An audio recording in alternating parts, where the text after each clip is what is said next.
Betrothed, Part 1, Chapters 1 to 3. It was 10 o'clock in the evening, and the full moon was shining over the garden. In the Shumins' house an evening service celebrated at the request of the grandmother, Marfa Mihalovna, was just over, and now Nadya—she had gone into the garden for a minute—could see the table being laid for supper in the dining-room, and her grandmother bustling about in her gorgeous silk dress. Father Andrey, a chief priest of the cathedral, was talking to Nadya's mother, Nina Ivanovna, and now in the evening light through the window her mother, for some reason, looked very young.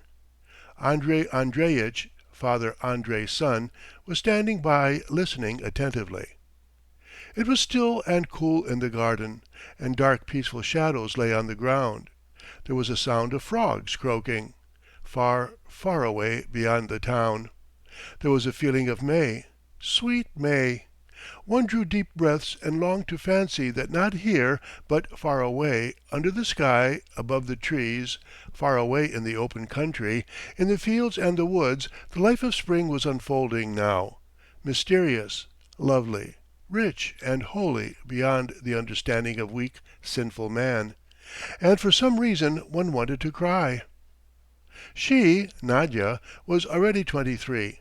Ever since she was 16 she had been passionately dreaming of marriage, and at last she was engaged to Andrey Andreitch, the young man who was standing on the other side of the window. She liked him. The wedding was already fixed for July 7th, and yet there was no joy in her heart. She was sleeping badly. Her spirits drooped. She could hear from the open windows of the basement, where the kitchen was, the hurrying servants, the clatter of knives, the banging of the swing door. There was a smell of roast turkey and pickled cherries, and for some reason it seemed to her that it would be like that all her life, with no change, no end to it. Someone came out of the house and stood on the steps. It was Alexandr Timofeitch, or, as he was always called, Sasha, who had come from Moscow 10 days before and was staying with them.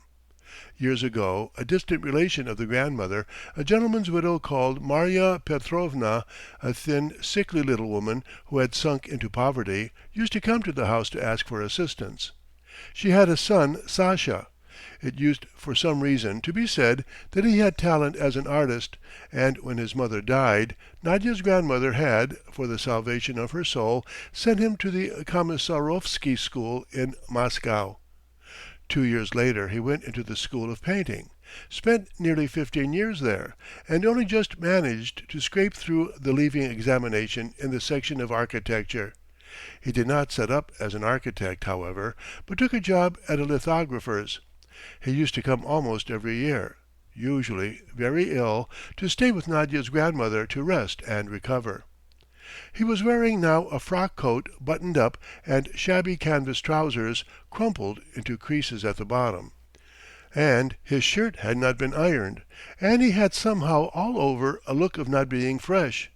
He was very thin, with big eyes, long thin fingers, and a swarthy bearded face, and all the same he was handsome.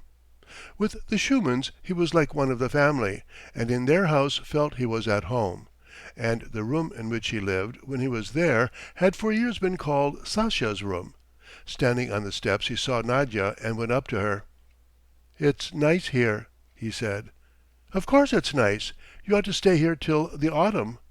"Yes, I expect it will come to that. I dare say I shall stay with you till September." He laughed for no reason and sat down beside her. "I'm sitting gazing at mother," said Nadya. "She looks so young from here. My mother has her weaknesses, of course," she added after a pause, "but still she is an exceptional woman." "Yes, she is very nice," Sasha agreed. "Your mother, in her own way of course, is a very good and sweet woman.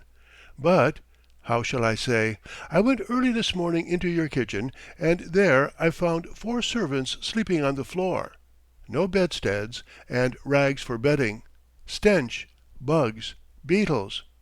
It is just as it was 20 years ago, no change at all. Well, Granny, God bless her, what else can you expect of Granny? But your mother speaks French, you know, and acts in private theatricals. One would think she might understand." As Sasha talked, he used to stretch out two long wasted fingers before the listener's face. "It all seems somehow strange to me here, now I am out of the habit of it," he went on. "There is no making it out. Nobody ever does anything. Your mother spends the whole day walking about like a duchess. Granny does nothing either. Nor you either. And your Andrey Andreitch never does anything either." Nadya had heard this the year before, and, she fancied, the year before that too, and she knew that Sasha could not make any other criticism, and in old days this had amused her, but now for some reason she felt annoyed. "That's all stale, and I have been sick of it for ages," she said, and got up. "You should think of something a little newer." He laughed and got up too, and they went together toward the house. She, tall, handsome, and well made, beside him looked very healthy and smartly dressed. She was conscious of this and felt sorry for him and for some reason awkward. "And you say a great deal you should not," she said. "You've just been talking about my Andrey, but you see you don't know him." "My Andrey. Bother him, your Andrey. I am sorry for your youth." They were already sitting down to supper as the young people went into the dining room. The grandmother, or Granny as she was called in the household, a very stout, plain old lady with bushy eyebrows and a little moustache, was talking loudly, and from her voice and manner of speaking it could be seen that she was the person of most importance in the house. She owned rows of shops in the market, and the old-fashioned house with columns and the garden, yet she prayed every morning that God might save her from ruin, and shed tears as she did so. Her daughter-in-law, Nadya's mother, Nina Ivanovna, a fair-haired woman tightly laced in, with a pince-nez and diamonds in every finger. Father Andrey, a lean, toothless old man whose face always looked as though he were just going to say something amusing. And his son, Andrey Andreitch, a stout and handsome young man with curly hair looking like an artist or an actor, were all talking of hypnotism. "You will get well in a week here," said Granny, addressing Sasha. "Only you must eat more." "What do you look like?" she sighed. "You are really dreadful. You are a regular prodigal son, that is what you are." "After wasting his father's substance in riotous living," said Father Andrey slowly, with laughing eyes. "He fed with senseless beasts." "I like my dad," said Andrey Andreitch, touching his father on the shoulder. "He is a splendid old fellow, a dear old fellow." Every one was silent for a space. Sasha suddenly burst out laughing and put his dinner napkin to his mouth. "So you believe in hypnotism," said Father Andrey to Nina Ivanovna. "I cannot of course assert that I believe," answered Nina Ivanovna, assuming a very serious, even severe expression. "But I must own that there is much that is mysterious and incomprehensible in nature." "I quite agree with you, though I must add that religion distinctly curtails for us the domain of the mysterious." A big and very fat turkey was served. Father Andrey and Nina Ivanova went on with their conversation. Nina Ivanova's diamonds glittered on her fingers, then tears began to glitter in her eyes. She grew excited. "Though I cannot venture to argue with you," she said, "you must admit there are so many insoluble riddles in life." "Not one, I assure you." After supper Andrey Andreitch played the fiddle and Nina Ivanova accompanied him on the piano. 10 years before he had taken his degree at the university in the Faculty of Arts, but had never held any post, had no definite work, and only from time to time took part in concerts for charitable objects, and in the town he was regarded as a musician. Andrey Andreitch played, they all listened in silence. The samovar was boiling quietly on the table and no one but Sasha was drinking tea. Then, when it struck 12, a violin string suddenly broke. Everyone laughed, bustled about, and began saying good-bye. After seeing her fiancé out, Nadya went upstairs where she and her mother had their rooms. The lower story was occupied by the grandmother. They began putting the lights out below in the dining room, while Sasha still sat on drinking tea. He always spent a long time over tea in the Moscow style, drinking as much as 7 glasses at a time. For a long time after Nadya had undressed and gone to bed, she could hear the servants clearing away downstairs and Granny talking angrily.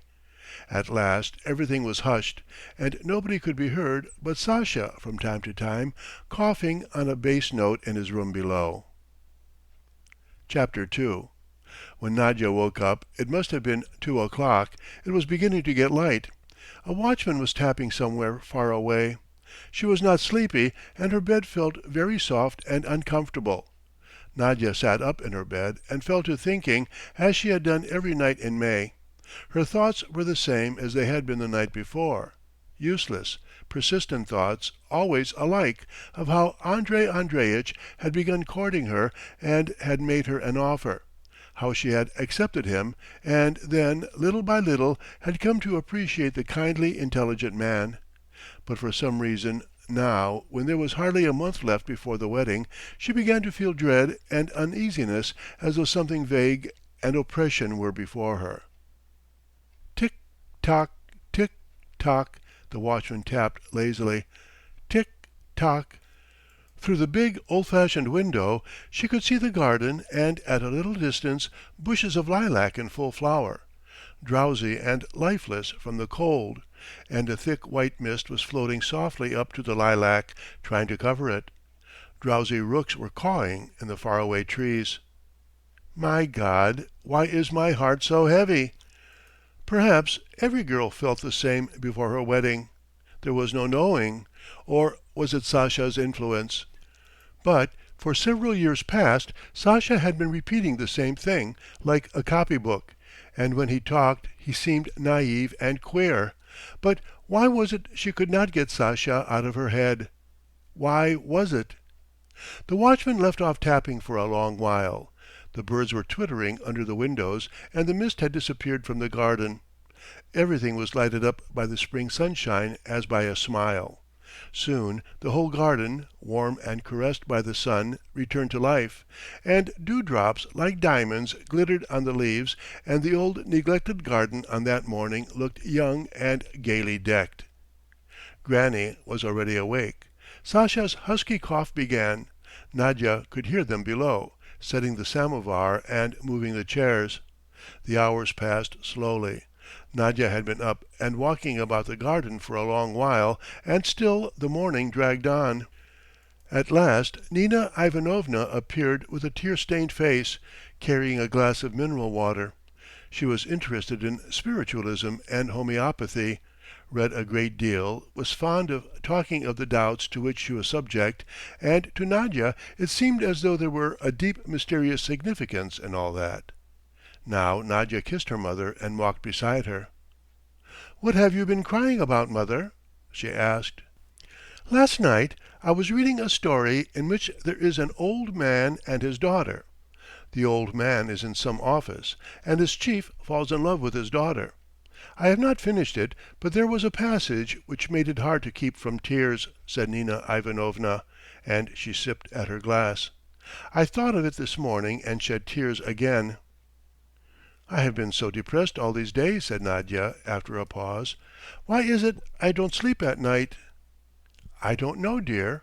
When I can't sleep I shut my eyes very tightly, like this, and picture to myself Anna Karenin moving about and talking, or something historical from the ancient world." Nadya felt that her mother did not understand her, and was incapable of understanding. She felt this for the first time in her life, and it positively frightened her and made her want to hide herself, and she went away to her own room. At 2 o'clock they sat down to dinner. It was Wednesday, a fast day, and so vegetable soup and brim with boiled grain were set before Granny. To tease Granny, Sasha ate his meat soup as well as the vegetable soup. He was making jokes all through dinner time, but his jests were laboured and invariably with a moral bearing, and the effect was not at all amusing when before making some witty remark he raised his very long, thin, deathly-looking fingers, and when one remembered that he was very ill and would probably not be much longer in this world, one felt sorry for him and ready to weep. After dinner Granny went off to her own room to lie down. Nina Ivanovna played on the piano for a little, and then she too went away. "Oh, dear Nadya," Sasha began his usual afternoon conversation, "if only you would listen to me! If only you would!" She was sitting far back in an old-fashioned armchair, with her eyes shut, while he paced slowly about the room from corner to corner. "If only you would go to the university," he said. "Only enlightened and holy people are interesting. It's only they who are wanted. The more of such people there are, the sooner the kingdom of God will come on earth. Of your town, then, not one stone will be left. Everything will be blown up from the foundations. Everything will be changed as though by magic. And then there will be immense, magnificent houses here, wonderful gardens, marvellous fountains, remarkable people. But that's not what matters most. What matters most is that the crowd, in our sense of the word, in the sense in which it exists now, that evil will not exist then, because every man will believe and every man will know what he is living for, and no one will seek moral support in the crowd. Dear Nadya, darling girl, go away. Show them all that you are sick of this stagnant, grey, sinful life. Prove it to yourself at least." "I can't, Sasha. I'm going to be married." "Oh, nonsense! What's it for?" They went out into the garden and walked up and down a little. "And however that may be, my dear girl, you must think, you must realize how unclean, how immoral this idle life of yours is," Sasha went on. "Do understand that if, for instance, you and your mother and your grandmother do nothing, it means that someone else is working for you. You are eating up someone else's life. And is that clean? Isn't it filthy?" Nadya wanted to say, "Yes, that is true." She wanted to say that she understood, but tears came into her eyes, her spirits drooped, and shrinking into herself she went off to her room. Towards evening Andrey Andreitch arrived and as usual played the fiddle for a long time. He was not given to much talk as a rule, and was fond of the fiddle, perhaps because one could be silent while playing. At 11 o'clock, when he was about to go home, and had put on his greatcoat, he embraced Nadya and began greedily kissing her face, her shoulders, and her hands. "My dear, my sweet, my charmer," he muttered. "Oh, how happy I am! I am beside myself with rapture." And it seemed to her as though she had heard that long, long ago, or had read it somewhere, in some old tattered novel thrown away long ago. In the dining room Sasha was sitting at the table drinking tea with the saucer poised on his 5 long fingers. Granny was laying out patience. Nina Ivanovna was reading. The flame crackled in the ikon lamp, and everything, it seemed, was quiet and going well. Nadya said good night, went upstairs to her room, got into bed and fell asleep at once. But just as on the night before, almost before it was light, she woke up. She was not sleepy. There was an uneasy, oppressive feeling in her heart. She sat up with her head on her knees and thought of her fiancé and her marriage. She for some reason remembered that her mother had not loved her father, and now had nothing and lived in complete dependence on her mother-in-law, Granny. And however much Nadya pondered, she could not imagine why she had hitherto seen in her mother something special and exceptional, how it was she had not noticed that she was a simple, ordinary, unhappy woman. And Sasha downstairs was not asleep. She could hear him coughing. "He is a queer, naïve man," thought Nadya, and in all his dreams, in all those marvellous gardens and wonderful fountains, one felt there was something absurd. But for some reason in his naïveté, in this very absurdity, there was something so beautiful that as soon as she thought of the possibility of going to the university, it sent a cold thrill through her heart and her bosom and flooded them with joy and rapture. "But better not think," she whispered. "I must not think of it." Tick, tock, tapped the watchman somewhere far away. Tick, tock, tick, tock. Chapter 3 In the middle of June Sasha suddenly felt bored and made up his mind to return to Moscow. "I can't exist in this town," he said gloomily. "No water supply, no drains. It disgusts me to eat at dinner. The filth in the kitchen is incredible." "Wait a little, prodigal son," Granny tried to persuade him, speaking for some reason in a whisper. "The wedding is to be on the 7th." "I don't want to." "You meant to stay with us until September." "But now, you see, I don't want to. I must get to work." The summer was grey and cold. The trees were wet. Everything in the garden looked dejected and uninviting. It certainly did make one long to get to work. The sound of unfamiliar women's voices was heard downstairs, and upstairs there was the rattle of a sewing machine in Granny's room. They were working hard at the trousseau. Of fur coats alone 6 were provided for Nadya, and the cheapest of them, in Granny's words, had cost 300 roubles. The fuss irritated Sasha. He stayed in his own room and was cross. But everyone persuaded him to remain, and he promised not to go before the 1st of July. Time passed quickly. On St. Peter's Day, Andrey Andreitch went with Nadya after dinner to Moscow Street to look once more at the house which had been taken and made ready for the young couple some time before. It was a house of 2 stories, but so far only the upper floor had been furnished. There was in the hall a shining floor painted and parquetted. There were Viennese chairs, a piano, a violin stand. There was a smell of paint. On the wall hung a big oil painting in a gold frame, a naked lady, and beside her a purple vase with a broken handle. "An exquisite picture," said Andrey Andreitch, and he gave a respectful sigh. "It's the work of the artist Shismatchevsky." Then there was the drawing room with a round table, and a sofa and easy chairs upholstered in bright blue. Above the sofa was a big photograph of Father Andrey wearing a priest's velvet cap and decorations. Then they went into the dining room in which there was a sideboard, then into the bedroom. Here in the half dusk stood 2 bedsteads side by side, and it looked as though the bedroom had been decorated with the idea that it would always be very agreeable there and could not possibly be anything else. Andrey Andreitch led Nadya about the rooms, all the while keeping his arm around her waist, and she felt weak and conscience-stricken. She hated all the rooms, the beds, the easy chairs. She was nauseated by the naked lady. It was clear to her now that she had ceased to love Andrey Andreitch, or perhaps had never loved him at all. But how to say this, and to whom to say it, and with what object she did not understand, and could not understand, though she was thinking about it all day and all night.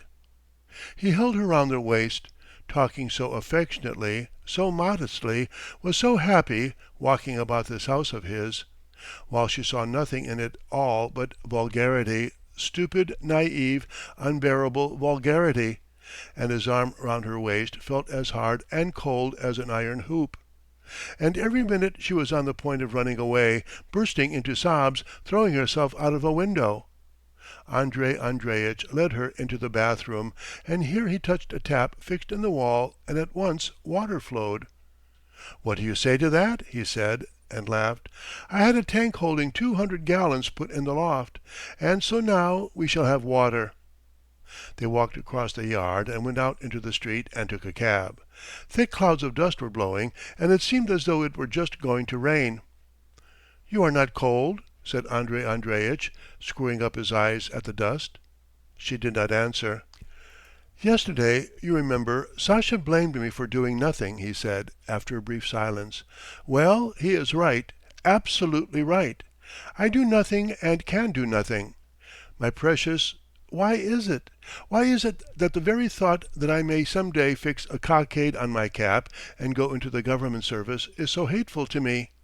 Why do I feel so uncomfortable when I see a lawyer or a Latin master or a member of the Zemstvo? Oh, Mother Russia! Oh, Mother Russia! What a burden of idle and useless people you still carry!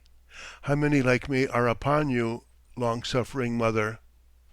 And from the fact that he did nothing he drew generalizations, seeing in it a sign of the times.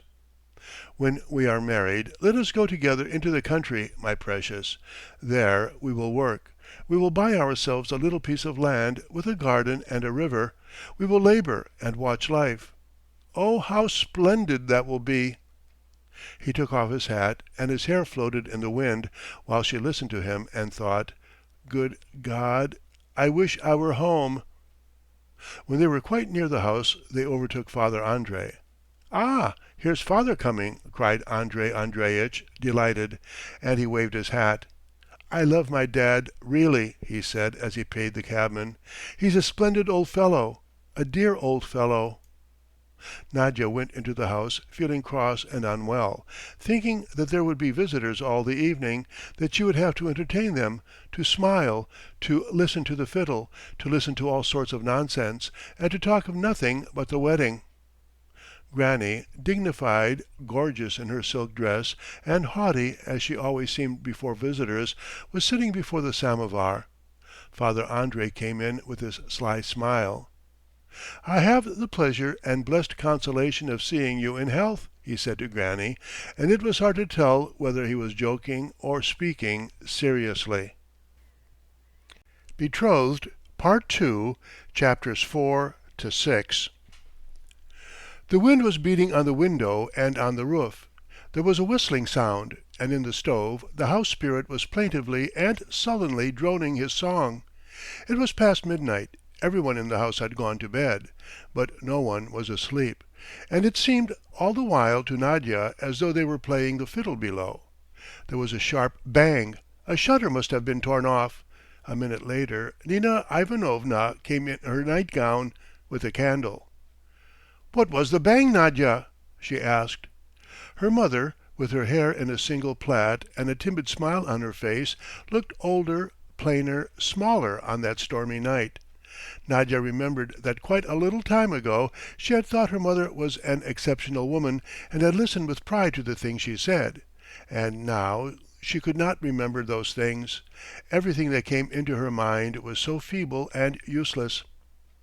In the stove was the sound of several bass voices in chorus, and she even heard, "Oh, my God!" Nadya sat on her bed, and suddenly she clutched at her hair and burst into sobs. "Mother, mother, my own!" she said. "If only you knew what is happening to me! I beg you, I beseech you, let me go away. I beseech you." "Where?" asked Nina Ivanovna, not understanding, and she sat down on the bedstead. "Go where?" For a long while Nadya cried and could not utter a word. "Let me go away from the town," she said at last. "There must not and will not be a wedding. Understand that. I don't love that man. I can't even speak about him." "No, my own, no," Nina Ivanovna said quickly, terribly alarmed. "Calm yourself. It's just because you are in low spirits. It will pass. It often happens. Most likely you have had a tiff with Andrey. But lovers' quarrels always end in kisses." "Oh, go away, mother! Oh, go away!" sobbed Nadya.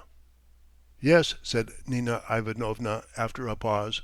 "It's not long since you were a baby, a little girl, and now you are engaged to be married. In nature there is a continual transmutation of substances. Before you know where you are, you will be a mother yourself and an old woman, and will have as rebellious a daughter as I have." "My darling, my sweet, you are clever, you know. You are unhappy," said Nadya. "You are very unhappy. Why do you say such very dull, commonplace things? For God's sake, why?" Nina Ivanovna tried to say something, but could not utter a word. She gave a sob and went away to her own room.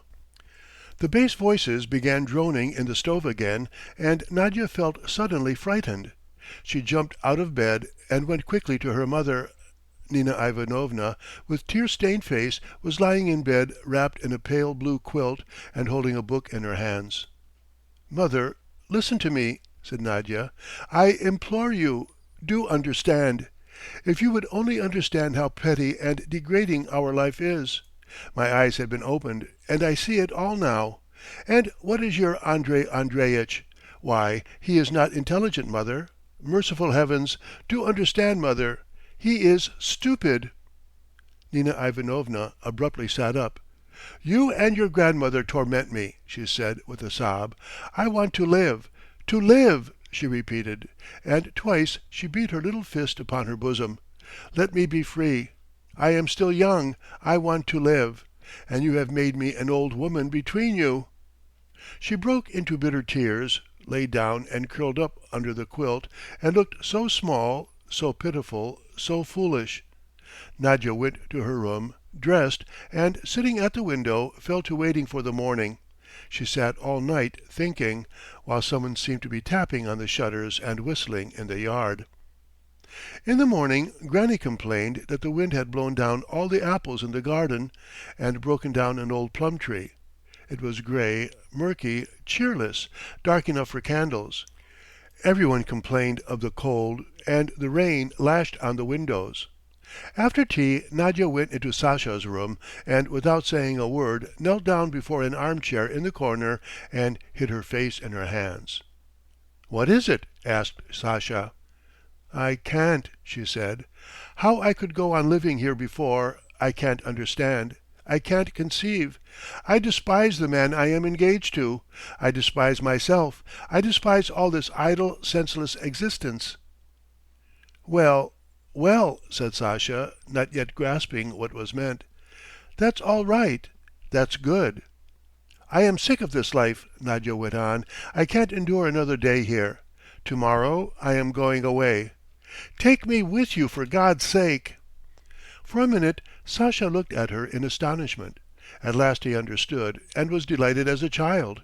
He waved his arms and began pattering with his slippers as though he were dancing with delight. "Splendid!" he said, rubbing his hands. "My goodness, how fine that is!" And she stared at him without blinking, with adoring eyes, as though spellbound, expecting every minute that he would say something important, something infinitely significant. He had told her nothing yet, but already it seemed to her that something new and great was opening before her which she had not known till then. And already she gazed at him full of expectation, ready to face anything, even death. "I am going to-morrow," he said, after a moment's thought. "You come to the station to see me off. I'll take your things in my portmanteau, and I'll get your ticket, and when the third bell rings you get into the carriage, and we'll go off. You'll see me as far as Moscow, and then go on to Petersburg alone. Have you a passport?" "Yes." "I can promise you you won't regret it," said Sasha with conviction. "You will go, you will study, and then go where fate takes you. When you turn your life upside down, everything will be changed. The great thing is to turn your life upside down, and all the rest is unimportant. And so we will set off to-morrow." "Oh, yes, for God's sake!" It seemed to Nadya that she was very much excited, that her heart was heavier than ever before, that she would spend all the time till she went away in misery and agonizing thought. But she had hardly gone upstairs and lain down on her bed when she fell asleep at once, with traces of tears and a smile on her face, and slept soundly till evening. Chapter 5. A cab had been sent for. Nadya, in her hat and overcoat, went upstairs to take one more look at her mother, at all her belongings. She stood in her own room beside her still warm bed, looked about her, then went slowly into her mother. Nina Ivanovna was asleep. It was quite still in her room. Nadya kissed her mother, smoothed her hair, stood still for a couple of minutes, then walked slowly downstairs. It was raining heavily. The cabman, with the hood pulled down, was standing at the entrance, drenched with rain. "There is not room for you, Nadya," said Granny, as the servants began putting in the luggage. "What an idea to see him off in such weather! You had better stop at home. Goodness, how it rains!" Nadya tried to say something, but could not. Then Sasha helped Nadya in and covered her feet with a rug. Then he sat down beside her. "Good luck to you! God bless you!" Granny cried from the steps. "Mind you write to us from Moscow, Sasha." "Right. Good-bye, Granny." "The Queen of Heaven keep you." "Oh, what weather!" said Sasha. It was only now that Nadya began to cry. Now it was clear to her that she certainly was going, which she had not really believed when she was saying good-bye to Granny, and when she was looking at her mother. Good-bye, town, and she suddenly thought of it all. Andrey and his father, and the new house, and the naked lady with the vase, and it all no longer frightened her, nor weighed upon her, but was naive and trivial and continually retreated further away. And when they got into the railway carriage and the train began to move, all that past which had been so big and serious shrank up into something tiny, and a vast wide future which till then had scarcely been noticed began unfolding before her. The rain pattered on the carriage windows. Nothing could be seen but the green fields. Telegraph posts with birds sitting on the wires flitted by, and joy made her hold her breath. She thought that she was going to freedom, going to study, and this was just like what used, ages ago, to be called going off to be a free Cossack. She laughed and cried and prayed all at once.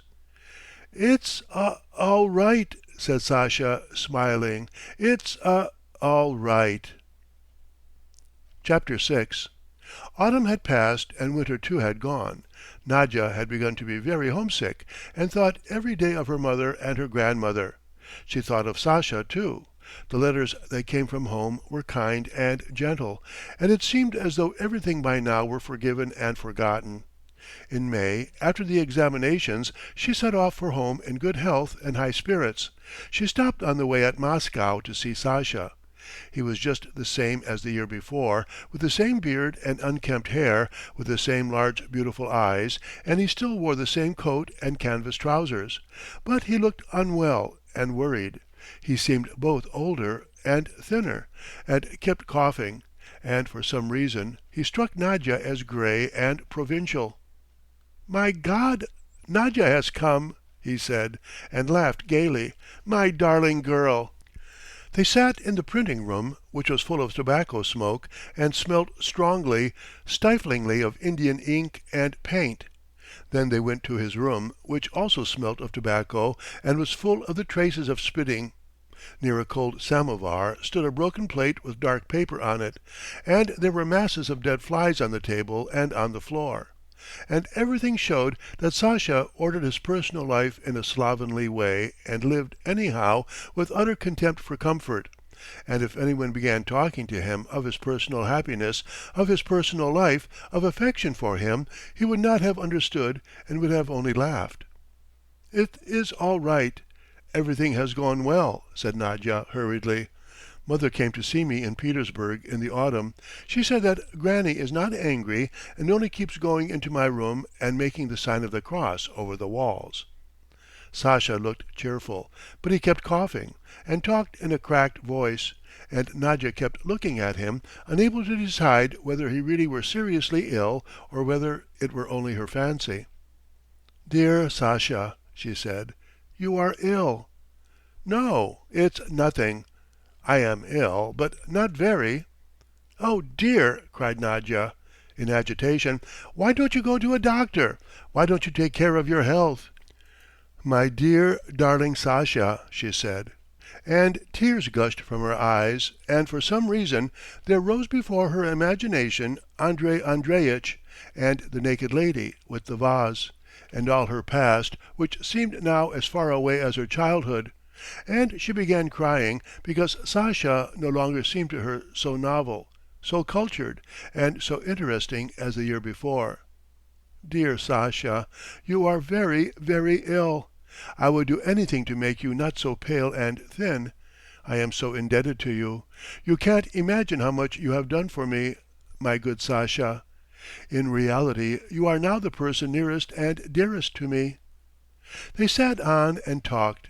And now, after Nadya had spent a winter in Petersburg, Sasha, his works, his smile, his whole figure had for her a suggestion of something out of date, old-fashioned, done with long ago, and perhaps already dead and buried.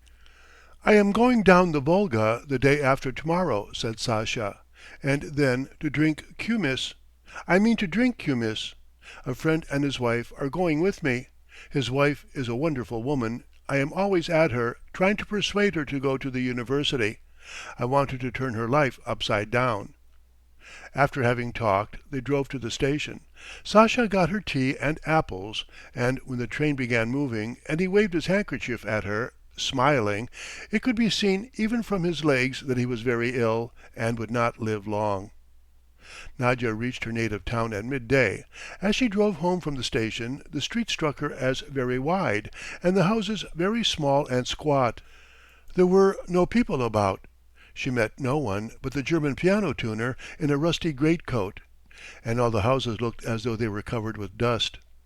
Granny, who seemed to have grown quite old, but was as fat and plain as ever, flung her arms around Nadya and cried for a long time with her face on Nadya's shoulder, unable to tear herself away.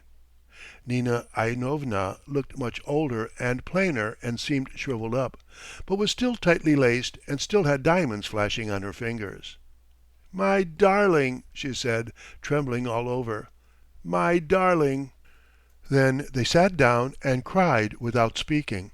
It was evident that both mother and grandmother realized that the past was lost and gone, never to return. They had now no position in society, no prestige as before, no right to invite visitors. So it is when in the midst of an easy, careless life the police suddenly burst in at night and made a search, and it turns out that the head of the family has embezzled money or committed forgery, and good-bye then to the easy, careless life forever. Nadya went upstairs and saw the same bed, the same windows with naive white curtains, and outside the windows the same garden, gay and noisy, bathed in sunshine. She touched the table, sat down and sank into thought, and she had a good dinner and drank tea with delicious rich cream, but something was missing. There was a sense of emptiness in the rooms and the ceilings were so low. In the evening she went to bed, covered herself up, and for some reason it seemed to her to be funny lying in this snug, very soft bed. Nina Ivanovna came in for a minute. She sat down as people who feel guilty sit down, timidly, and looking about her. "Well, tell me, Nadya," she inquired after a brief pause. "Are you contented? Quite contented?" "Yes, mother." Nina Ivanovna got up, made the sign of the cross over Nadya and the windows. "I have become religious, as you see," she said. "You know I am studying philosophy now, and I am always thinking and thinking, and many things have become as clear as daylight to me. It seems to me that what is above all necessary is that life should pass as it were through a prism. Tell me, mother, how is Granny in health?" "She seems all right. When you went away that time with Sasha and the telegram came from you, Granny fell on the floor as she read it. For 3 days she lay without moving. After that she was always praying and crying. But now she is all right again." She got up and walked about the room. "Tick tock," tapped the watchman. "Tick tock, tick tock." "What is above all necessary is that life should pass as it were through a prism," she said. In other words, that life in consciousness should be analysed into its simplest elements as into the 7 primary colours, and each element must be studied separately. What Nina Ivanovna said further, and when she went away, Nadya did not hear, as she quickly fell asleep. May passed, June came. Nadya had grown used to being at home. Granny busied herself about the samovar, heaving deep sighs. Nina Ivanovna talked in the evenings about her philosophy. She still lived in the house like a poor relation, and had to go to Granny for every farthing. There were lots of flies in the house, and the ceiling seemed to become lower and lower. Granny and Nina Ivanovna did not go out in the streets for fear of meeting Father Andrey and Andrey Andreitch. Nadya walked about the garden and the streets, looked at the grey fences, and it seemed to her that everything in the town had grown old, was out of date, and was only waiting either for the end or for the beginning of something young and fresh. Oh, if only that new, bright life would come more quickly! That life in which one will be able to face one's fate boldly and directly, to know that one is right, to be light-hearted and free. And sooner or later such a life will come. The time will come when of Granny's house, where things are so arranged that the 4 servants can only live in one room in filth in the basement, the time will come when of that house not a trace will remain, and it will be forgotten. No one will remember it. and Nadya's only entertainment was from the boys next door. When she walked about the garden they knocked on the fence and shouted in mockery, "Betrothed! Betrothed!" A letter from Sasha arrived from Saratov. In his gay, dancing handwriting he told them that his journey on the Volga had been a complete success, but that he had been taken rather ill in Saratov, had lost his voice, and had been for the last fortnight in the hospital. She knew what that meant, and she was overwhelmed with a foreboding that was like a conviction, and it vexed her that this foreboding and the thought of Sasha did not distress her so much as before. She had a passionate desire for life, longed to be in Petersburg, and her friendship with Sasha seemed now sweet but something far, far away. She did not sleep all night, and in the morning sat at the window listening. And she did in fact hear voices below.